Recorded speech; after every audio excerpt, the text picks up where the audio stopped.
time to play Flip the Book. So you're happy to play along? Sure. So a little exercise. So I've got 3 books. So which book would you like? Number 1, 2, or 3? Go with the third one. The third one? Okay, so Scott can't see them, but it's actually the Insight and Awareness book. And it's the big book, so you have 1 to 430 pages to pick from. So what number would you like? I'll take page 336. 336. Which is actually a picture, so I'll have to get up. Can you see that? I can. So there's a beam of consciousness coming down, and there's a lady that's gripped onto it, and she could be either climbing up it or being pulled up, and it's got grace written on it. And the caption for it is, when you are truthfully honest, you are the instigator of your own rise with grace, because it is you choosing to unify with truth and to your soul's consciousness. Your truthful honesty and willingness to be responsible for yourself converts the unconscious vibration of your unresolved emotions into a conscious frequency. There you go. Another way of looking at self-responsibility, I suppose. Mm-hmm. Mm-hmm. Yeah. That's actually very nice. Yeah, so the rise with grace. So do you like, when you think of truth and unifying with truth, what kind of things comes to your mind? When I think of truth, and that's a tough one because I catch myself daily,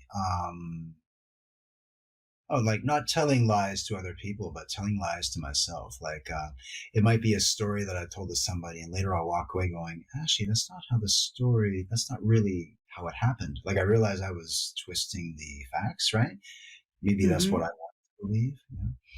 So I think, first of all, when it comes to truth, you have to be aware of when you're not telling the truth at all, or when you're not telling the truth. And we all exaggerate. I mean, I love to tell stories, and when I tell a story, I might exaggerate the story, but there are other stories that I tell people or I tell myself, or actually go, it's actually not, it just doesn't feel good. I think that's when it comes down to it. Like, if I'm not truthful, yes, to other people, but mostly to myself, I realize like it doesn't feel good.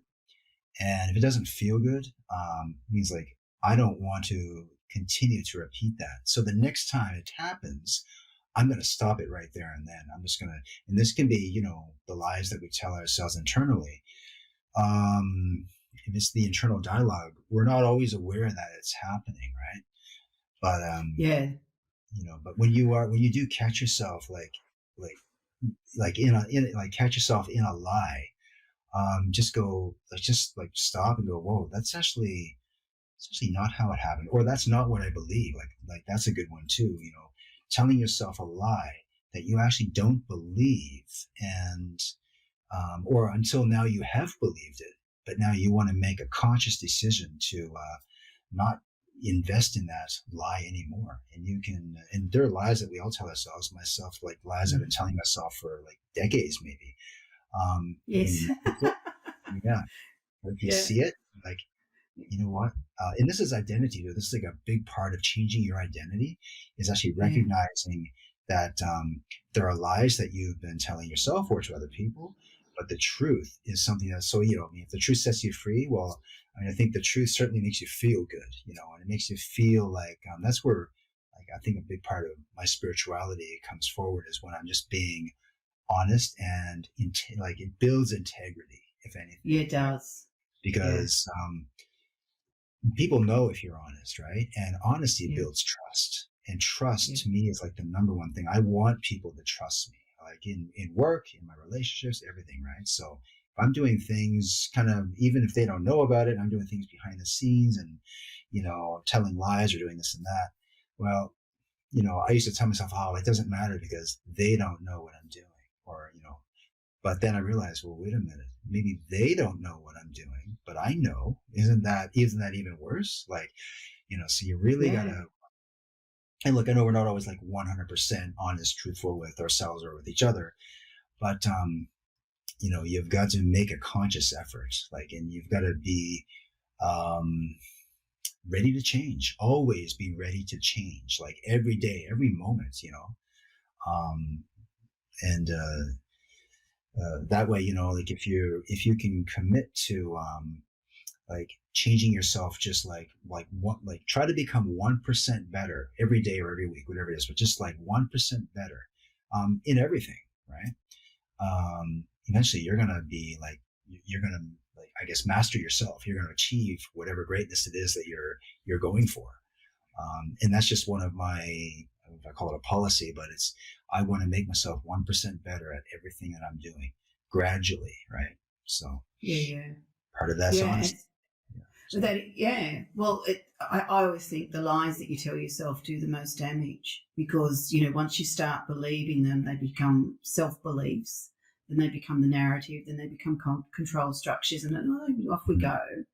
And sometimes when you catch yourself out, one of the things I'll ask myself is, what motivated that?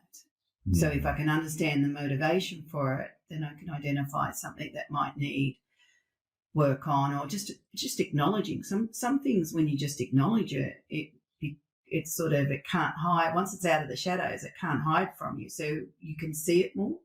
So when you feel yourself about to do it, you give yourself a different option. Whereas when we're just operating from that sort of unconscious, without thought, mindless way, that's where sometimes we can see our underbelly. Sometimes it's meant to happen so you can see it, But those lies we tell ourselves, they can create a whole heap of baggage, and we don't realise that we're the creator. Yeah. I think that's one of the things for taking on full self-responsibility, because that feels what's really important to you, and it is to me as well, is to acknowledge when you're your own creator of something that doesn't really fit, in my terminology, with my soul. You know what I mean? Like, so if I'm telling myself lies, or even, protecting a denial, or in resistance to something, that's not really me coming from my natural soul. So I identify that, and then, okay, there's something to look at, to reflect upon. Yeah, that's Thank a very you, Scott. passage. Yeah, I'm glad I chose that page. Yeah, no, it's good. So I like it too. So thank you for being here, and I appreciate your time, and good luck with all the rest of your books and all your adventures. All right, you too, and thanks everybody for listening.